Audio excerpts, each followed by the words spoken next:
Hello friends, welcome to RN Academy. I am Ravi Jain. Today I am going to teach you simple future tense. इसके पहले के जो दो videos थे जिसमें हमने simple past and simple present tense को एक्सप्लेन किया, अगर आपने वो टेंस न देखे हों तो हमारे डिस्क्रिप्शन बॉक्स में उनकी लिंक दी हुई है, आप वहाँ जाकर उसे देख सकते हो। तो ठीक उसी तरह से आज मैं आप लोगों को सिंपल फ्यूचर टेंस का एक्सप्लेनेशन दूंगा और उसका यूज़ कहाँ होता है, आप उसे पहचानेंगे कैसे, उसमें आप सेंटेंस कैसे बोलेंगे, वो मैं आप लोगों को सिखाऊंगा। सबसे पहले बात करते हैं हम यूज़ की। यूज़ की अगर मैं बात करूं तो फ्यूचर में होने वाले घटनाक्रम को बताने के लिए हम किसका यूज़ करते हैं, सिंपल फ्यूचर टेंस का यूज़ करते हैं। इसके अलावा जब हम कोई तत्काल निर्णय लेते हैं यानी रैपिडली डिसीजन लेते हैं, ऐसे डिसीजन या प्लान को एक्सप्लेन करने के लिए किसका यूज़ होता है, सिंपल फ्यूचर टेंस का यूज़ होता है।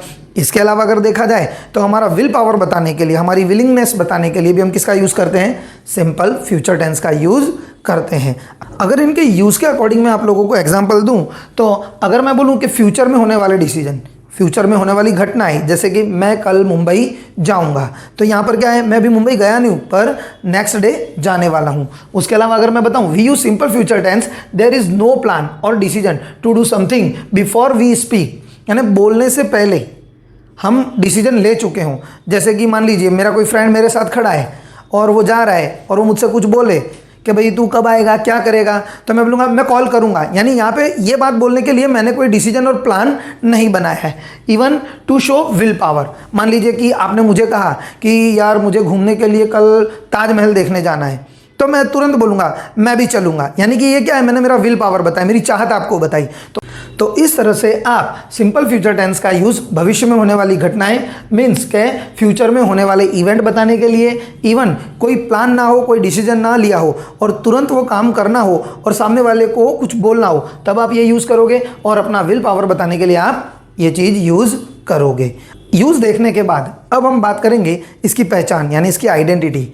आइडेंटिटी मैंने आपको इससे पहले के दो टेंस में भी हिंदी और इंग्लिश दोनों की बताई है, यहाँ पर भी मैं आपको हिंदी में भी इसकी पहचान बताऊंगा और इसकी इंग्लिश में भी पहचान बताऊंगा। तो बात करते हैं हम इसकी आइडेंटिटी की। अगर आईडी की बात करूँ तो सबसे पहले अगर हम देखेंगे हिंदी के लिए, जब आप हिंदी में ट्रांसलेशन करेंगे, अगर आपके सामने इंग्लिश एक सेंटेंस लिखा है और उसको जब आप क्या करते हैं ट्रांसलेट करेंगे, तो उसे हमेशा ध्यान रखना है कि वाक्य के अंत में गा, गी और गे आएगा। मीन्स जैसे कि मैं कल मुंबई जाऊंगा, राधा कल मेरे घर खाना पकाएगी, हम कल क्रिकेट खेलने जाएंगे। तो आपने तीनों सेंटेंस में एक चीज़ देखी कि जो एंड हो रहा है सेंटेंस का वो गा, गी और गे पर होता है। मीन्स कि हिंदी अनुवाद करते समय, हिंदी अनुवाद करते समय वाक्य का अंत गा, गी और गे पर होगा। ओके, तो इस तरह से आपको पता चल गया होगा, यानी कि अब अगर आप हिंदी में जैसे ही सेंटेंस बोलेंगे और वो सिंपल फ्यूचर टेंस का हुआ तो तुरंत आपको पता चल जाएगा। और अंग्रेजी में आपको कैसे पहचानना है, तो अंग्रेजी में इसकी पहचान के लिए सेंटेंस में विल और शैल लिखा होगा। इसके अलावा कुछ हिंट वाले वर्ड जो होते हैं, जैसे कि हिंट वर्ड आपके कौन से रहेंगे,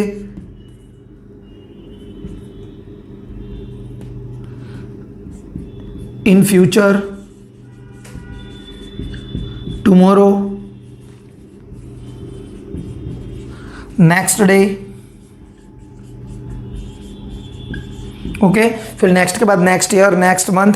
तो इस तरह से आप देखेंगे कि अगर सेंटेंस में आपको in future, tomorrow, next day जैसे वर्ड दिखाई देते हैं तो वो आपका सिंपल फ्यूचर टेंस कहलाता है। तो ये है आईडी हिंदी में और ये रही आपकी आईडी इंग्लिश में। तो हिंदी में पहचानने के लिए एकदम सरल मैंने आपको बताया है कि वाक्य के अंत में गा, गी, गे आएगा। और फ्यूचर टेंस को अगर आपको इंग्लिश में पहचानना है तो विल से लिखा होगा तो आप तुरंत जान जाएंगे। और अगर आपको फिल इन द ब्लैंक्स के फॉर्म में दिया होगा तो पहचान क्या रहेगी आपकी, in future, tomorrow, next day, next year, next month, इस तरह से आप देख सकते हैं।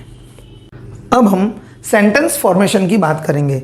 सेंटेंस फॉर्मेशन में आपको मालूम है हम सब्जेक्ट, वर्ब और ऑब्जेक्ट का यूज़ करते हैं, लेकिन जब इस सिंपल फ्यूचर टेंस का हम सेंटेंस फॉर्मेशन करेंगे तब हम टू बी यानी कि हेल्पिंग वर्ब यूज करेंगे। आइए देखते हैं सेंटेंस फॉर्मेशन क्या है इसका। Sentence formation so first affirmative sentence की बात करेंगे। तो अफर्मेटिव सेंटेंस के लिए अफर्मेटिव सेंटेंसेस फर्स्ट आप किसका यूज करेंगे? सब्जेक्ट का। मीन्स सब्जेक्ट थ्री टाइप्स के होते हैं, फर्स्ट पर्सन, सेकंड पर्सन और थर्ड पर्सन। फर्स्ट पर्सन में आपके आई और वी आते हैं, सेकंड पर्सन में यू यूज होता है और थर्ड पर्सन में ही, सी, इट और दे और एनी नेम यूज होता है। तो सबसे पहले हम किसका यूज करेंगे? सब्जेक्ट का। सब्जेक्ट के बाद कंपलसरी हमें क्या लगाना है? To be. और टू बी के फॉर्म में हम यहाँ क्या लेंगे? विल एंड शैल यूज करेंगे।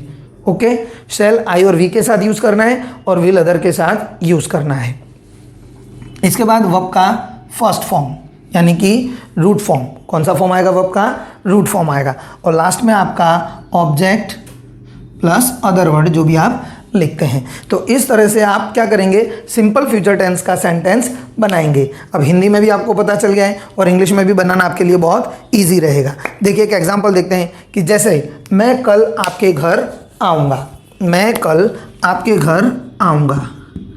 मैं कल आपके घर आऊँगा। ओके, मैं कल आपके घर आऊँगा। अगर मैं बात करता हूँ तो यहाँ पर सब्जेक्ट क्या है हमारा? आई। तो यहाँ पर हम पहले क्या करेंगे? आई। आई के बाद सीधी सी बात है, विल और शैल में हम शैल का यूज़ करेंगे because we know that I, we, you, he, she, it, they और एनी नेम, ये हमारे सारे सब्जेक्ट्स हैं जिसमें हम आई और वी के साथ किसको यूज़ करेंगे? शैल। और इन सभी के साथ हम क्या करेंगे? विल यूज़ करेंगे। ओके, सो आई शैल। देखिए फर्स्ट और सेकंड टर्म कंप्लीट हो गए। थर्ड वर्ब का फर्स्ट फॉर्म हमारा क्या है? आऊँगा। आऊँगा मीन्स कम। तो आई शैल कम। ओके, आपके घर बराबर आपके घर means I shall come at your home. At your home, comma लगाइए या ना लगाइए चलेगा, टुमारो।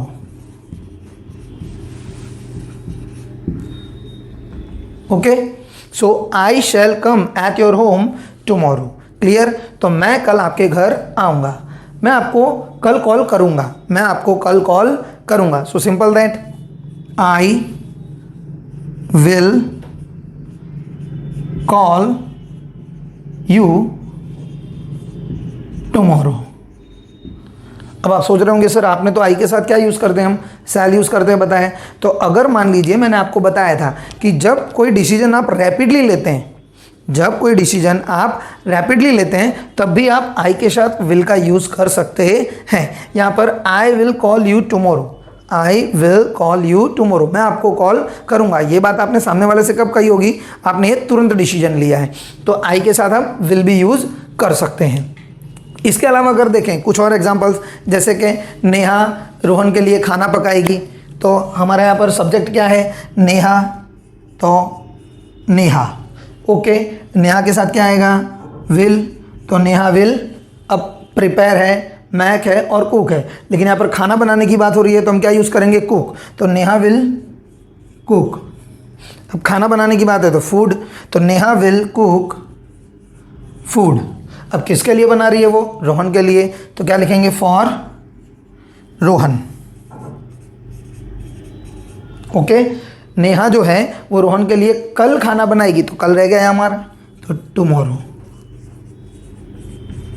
तो इस तरह से आप अफर्मेटिव सेंटेंस को क्या कर सकते हैं? प्रिपेयर कर सकते हैं और बना सकते हैं। तो अगर आप आपकी डेली लाइफ में सिंपल फ्यूचर टेंस के सेंटेंस यूज़ करते हैं तो उन्हें इस फॉर्म में रखकर आप बना सकते हैं। और आप शुरुआत में थोड़ा थोड़ा अटक कर बोलेंगे, पर जब आपकी हैबिट आ जाएगी तब आपको ये टेंस यूज़ करना आ जाएगा। तो हमारा सब्जेक्ट पहले आएगा, फिर विल और शैल लगाना है आपको, फिर वर्ब का फर्स्ट फॉर्म लगाना है, ऑब्जेक्ट और अदर वर्ड। ओके, तो अब हम नेगेटिव सेंटेंस की तरफ बढ़ेंगे। नेगेटिव सेंटेंस में आपको विल नॉट और शैल नॉट का यूज़ करना रहेगा। देखते हैं नेगेटिव सेंटेंस के फॉर्मेशन को। Negative sentences. Okay, negative sentence का जो फॉर्मेशन है उसमें हम सबसे पहले क्या करेंगे? सब्जेक्ट का इंग्लिश करेंगे। उसके बाद विल और शैल यूज़ करेंगे, उसके बाद नॉट यूज़ करेंगे, वर्ब का फर्स्ट फॉर्म लगाएंगे और ऑब्जेक्ट प्लस अदर वर्ड। तो इस तरह से हम नेगेटिव सेंटेंस के फॉर्मेशन को देखेंगे। सब्जेक्ट में आपको मालूम है I, we, you, he, she, it, they और कोई भी एक नेम या ज़्यादा नाम। तो सब्जेक्ट विल, नॉट, वर्ब का first form, object and other word. Suppose मैं दरवाज़ा नहीं खोलूँगा, ये क्या हो गया, नेगेटिव सेंटेंस हो गया।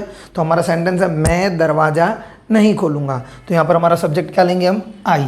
सो first I, okay, I shall, I shall not, I shall not, verb का फर्स्ट फॉर्म खोलूँगा means open, I shall not open, दरवाज़ा means the door, I shall not open the door.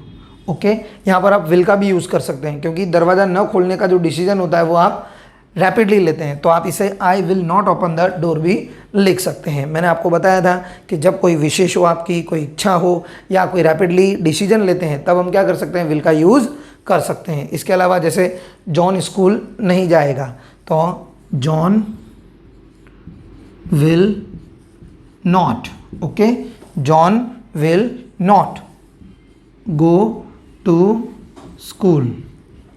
Okay, मेरे पिताजी next year यानी कि आने वाले साल में रिटायर नहीं होंगे, यानी कि हमारे पिताजी रिटायर नहीं होंगे, ये मुझे अगर बोलना है इंग्लिश में तो क्या कहेंगे, my father will not retire next year. Okay, so this three sentence, if you will see this three sentence, so I use first subject, after this shall or will, negation means not, verb first form and other word or object। clear? so ये हमारा था कौन सा, negative sentence. इसके अलावा आप अपनी मर्जी, वह मुझे नहीं बुलाएगा तो he will not, ओके, वो मुझे नहीं बुलाएगा, बुलाएगा मीन्स आमंत्रण देने की बात है, तो यहाँ पर क्या हो जाएगा, इनवाइट, तो he will not invite me. Okay, Rekha भविष्य में डॉक्टर नहीं बनेगी तो Rekha, it's a subject, will not, okay, यहाँ बी यूज़ करेंगे, बी का मतलब होता है होना, बनना। ओके, तो रेखा विल नॉट बी या become a doctor in future. Okay, so become means होना या बनना, तो Rekha will not become a doctor in future, तो रेखा भविष्य में डॉक्टर नहीं बनेगी। तो इस तरह के जो सेंटेंसेस हैं वो आपके क्या कहलाते हैं, नेगेटिव सेंटेंसेस कहलाते हैं। अगर आप जैसे कि दे से भी एक वाक्य बनाकर दिखाता हूँ, जैसे कि वे क्रिकेट नहीं खेलेंगे, वे कल क्रिकेट नहीं खेलेंगे, तो हम क्या लिखेंगे, they will not play cricket tomorrow. Okay, तो इस तरह से आपका ये नेगेटिव सेंटेंस का जो फॉर्मेशन है वो बहुत इजी है, जिसमें आपको सबसे पहले क्या करना है, सब्जेक्ट, उसके बाद सेल और विल, उसके बाद नॉट, उसके बाद आपको लगाना है वर्ब का फर्स्ट फॉर्म और लास्ट में आपका आएगा ऑब्जेक्ट या other word. Okay, it is our negative sentence. Negative sentence के बाद हम टू बी क्वेश्चन की तरफ बढ़ेंगे। जैसा कि आप जानते हैं इंट्रोगेटिव सेंटेंस टू टाइप्स के होते हैं, एक टू बी क्वेश्चन होते हैं और एक WH क्वेश्चन होते हैं। उसमें हम सबसे पहले बात करेंगे टू बी क्वेश्चन की, मीन्स अब हम टू बी क्वेश्चन बनाना सीखेंगे जिनके आंसर्स हमें हाँ या ना में मिलते हैं। मैंने आपको बताया हुआ है कि जिन क्वेश्चन के आंसर यस और नो में आते हैं वो क्या कहलाते हैं, टू बी क्वेश्चन कहलाते हैं। ये क्वेश्चन हिंदी में क्या से शुरू होते हैं और इनका आंसर जो है हमेशा हाँ या ना में आता है। तो देखते हैं टू बी क्वेश्चन का फॉर्मेशन।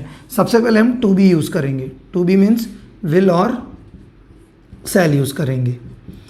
टू बी के बाद हम सब्जेक्ट यानी कि I, we, you, he, she, it, they और एनी नेम या एक से ज़्यादा नेम वो भी सब्जेक्ट हो सकते हैं। उसके बाद हम वर्ब का फर्स्ट फॉर्म लगाएंगे, फिर ऑब्जेक्ट, फिर अदर वर्ड और क्वेश्चन मार्क। आपको मैंने कई बार बोला हुआ है कि जब हम क्वेश्चन सेंटेंस बनाते हैं तब लास्ट में हमें क्या करना है, क्वेश्चन मार्क्स लगाना है। तो अब हम देखते हैं कोई एक सेंटेंस, क्या जॉन स्कूल जाएगा, तो क्या होगा, will John, okay, will John go to school, okay. क्या कल सुबह 7 बजे सूर्य उगेगा, तो will sun rises at 7 o'clock, okay. क्या सूर्य सुबह 7 बजे उगेगा। अब बताइए मैंने इसमें गलती क्या की है, लास्ट मीन्स इसे हम कहेंगे क्वेश्चन मार्क। कभी भी याद रखना, आप क्वेश्चन सेंटेंस बनाते हैं तब एंड में क्वेश्चन मार्क्स लगाना कंपलसरी होता है। इसके पहले जो मैंने नोट में एग्जांपल लिया था वो इसमें लेता हूँ, क्या मेरे पिताजी नेक्स्ट ईयर रिटायर होंगे, क्या आपके पिताजी नेक्स्ट ईयर रिटायर होंगे, क्या उनके पिताजी नेक्स्ट ईयर रिटायर होंगे। तो ऐसे क्वेश्चन अगर आपको पूछने हैं तो वो किस तरह से पूछेंगे, विल, अगर तुम्हारे पूछ रहे हैं तो योर लगाना, मेरे हैं तो माय और उनके हैं तो डियर। तो will your father retire next year. तो इस तरह से आप क्या कर सकते हैं, नेगेटिव सेंटेंस का फॉर्मेशन कर सकते हैं बहुत से, जैसे कि क्या आप मेरे लिए चाय बनाएंगे, तो विल यू, ओके, चाय बनाना है यानी मैक, तो विल यू प्रिपेयर और make, will you make tea for me. अब आप अगर ऐसा बोलते हैं 1 कप चाय तो a cup tea, will you make a cup tea for me. तो इस तरह से आप किसी से भी इंग्लिश में बात भी कर सकते हैं और ट्रांसलेशन भी कर सकते हैं। तो ये था हमारा टू बी क्वेश्चन का formation, okay. Now I am going to teach you WH question, यानी कि अब हम WH क्वेश्चन के बारे में जानकारी लेंगे। तो उसके लिए सबसे पहले हमें WH क्वेश्चन का फॉर्मेशन देखना होगा। तो WH का फॉर्मेशन जो रहेगा वो है, सबसे पहले आप WH का इंग्लिश करेंगे। अब आपको मैंने बताया हुआ है कि WH कौन कौन से हमारे, what, why, how, when, which, where. तो इस तरह से आपके जो भी WH आपको सेंटेंस में दिखते हैं वो आपको यूज़ करने हैं। जैसे कि अगर क्या से क्वेश्चन है उसमें तो व्हाट आएगा, क्यों है तो व्हाई, कैसा है तो हाउ, कब है तो व्हेन, विच मीन्स कौन सी चीज़, विच आपके किसी चीज़, जैसे which car, which pen, where यानी कि जगह की बात हो जाएगी, यानी कहाँ पूछा होगा। तो इस तरह से आपको क्या करना है, WH यूज़ करना है। उसके बाद आपको विल और शैल मीन्स टू बी यूज़ करना है, विल और शैल यूज़ करना है। उसके बाद आपको सब्जेक्ट, वर्ब और ऑब्जेक्ट, इस तरह से आप सेंटेंस का फॉर्मेशन करेंगे। तो ये एक इजी फॉर्मेट हो जाएगा जिससे आप किसी भी सेंटेंस को, किसी भी वाक्य को आसानी से अंग्रेजी में बदल सकते हैं। तो देखिए एक एग्जांपल लेते हैं कि आप कौन सी कार खरीदेंगे, आप कौन सी कार खरीदेंगे। तो यहाँ कौन सी कार यानी कौन सी आप क्या करेंगे, विच यूज़ करेंगे। तो आपका इंग्लिश कैसे बनाएंगे आप, which car, okay, which car. Will, subject आपका आप है तो you, which car will you purchase from. अब आप कार कहाँ से, शोरूम से खरीदते हैं, फ्रॉम शोरूम, ओके। तो which car will you purchase from showroom, आप शोरूम से कौन सी कार खरीदेंगे, ओके। और लास्ट में देखिए मैंने वापस एक गलती की यहाँ पर, आपको मैंने कई बार बोला हुआ है कि हम जल्दी जल्दी जब लिखते हैं और पढ़ते हैं तो हम एक गलती कर देते हैं, यानी कि क्वेश्चन मार्क। कभी भी याद रखिए जब आप सेंटेंस का फॉर्मेशन करते हैं, साधारण वाक्य और नकारात्मक वाक्य यानी कि अफर्मेटिव सेंटेंस और नेगेटिव सेंटेंस हमेशा फुल स्टॉप पे ख़त्म होंगे। आपके क्वेश्चन वाले जितने भी सेंटेंसेस होंगे वो क्वेश्चन मार्क पर ख़त्म होंगे। ये बात आपको समझ में आ गई। अब देखो, दरवाज़ा कैसे बंद होगा, दरवाज़ा कैसे बंद होगा, यानी कैसे, कैसे मीन्स हाउ। तो हाउ, ओके, दरवाज़ा कैसे, आप दरवाज़ा कैसे बंद करोगे। तो आप दरवाज़ा कैसे बंद करोगे, यहाँ पर आपका सब्जेक्ट क्या हो गया, यू। तो how will you, how will you. अब बंद करना, बंद करना means close. How will you close the door, okay, how will you close the door, आप दरवाज़ा कैसे बंद करोगे। अब उसी तरह से आप किसी, अरे आप गाड़ी कैसे चलाओगे, ऐसा होता है ना कभी कभी कि कोई हमारे पास आता है और बोलता है लाइए मुझे गाड़ी दीजिए, तो हमें उसे पूछना पड़ता है भाई आपको आती तो है ना, आप गाड़ी कैसे चलाओगे। तो वो क्वेश्चन अगर पूछना है तो उसका इंग्लिश कैसे करेंगे, आप गाड़ी कैसे चलाओगे। कैसे means how, how will you, how will you.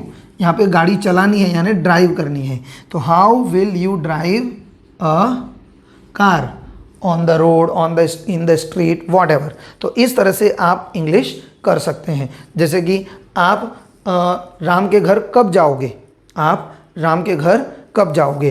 तो यहाँ पर कब, कब यानी कि आप क्या यूज़ करोगे, व्हेन। तो व्हेन विल यू, जाओगे means go, when will you go at Ram's home. इस तरह WH क्वेश्चन सीखने के बाद अब हम कुछ एग्जाम्पल्स की ओर बढ़ेंगे। यहाँ पर पहला एग्जाम्पल है, Rekha will work hard to obtain good marks. अच्छे नंबर लाने के लिए रेखा कठिन परिश्रम करेगी। यानी कि अगर हमें किसी से बोलना हो, उसे इंस्पायर करना हो, तो हम उसे एज अ फ्यूचर टेंस इस तरह से इंस्पायर कर सकते हैं। जैसे यहाँ सोहन हो तो Sohan will work hard, Sohan क्या करेगा, कठिन परिश्रम करेगा, to obtain good marks, okay. Now Ishaan will not read newspaper, यहाँ पर ईशान न्यूज़पेपर यानी कि अखबार नहीं पढ़ेगा। I will meet you later, मैं आपसे बाद में मिलूंगा। यहाँ पर ये जो लेटर है उसका मतलब होता है बाद में। Will she do it again, क्या वो यह वापस करेगी। शैल वी प्ले क्रिकेट, क्या हम क्रिकेट खेलेंगे। और हमारा लास्ट सेंटेंस है, why will you come with her, आप उसके साथ क्यों आओगे। इस तरह से सिंपल फ्यूचर टेंस में हमने affirmative, negative, to be question और WH क्वेश्चन जैसे सेंटेंसेस देखे, और इनका यूज़ हम क्या कर सकते हैं, हमारे व्यवहार में भी कर सकते हैं। अगर हमें स्पीकिंग स्किल सीखनी है तो हम धीरे धीरे सेंटेंसेस बना के एक दूसरे से एक्सचेंज कर बातचीत कर सकते हैं।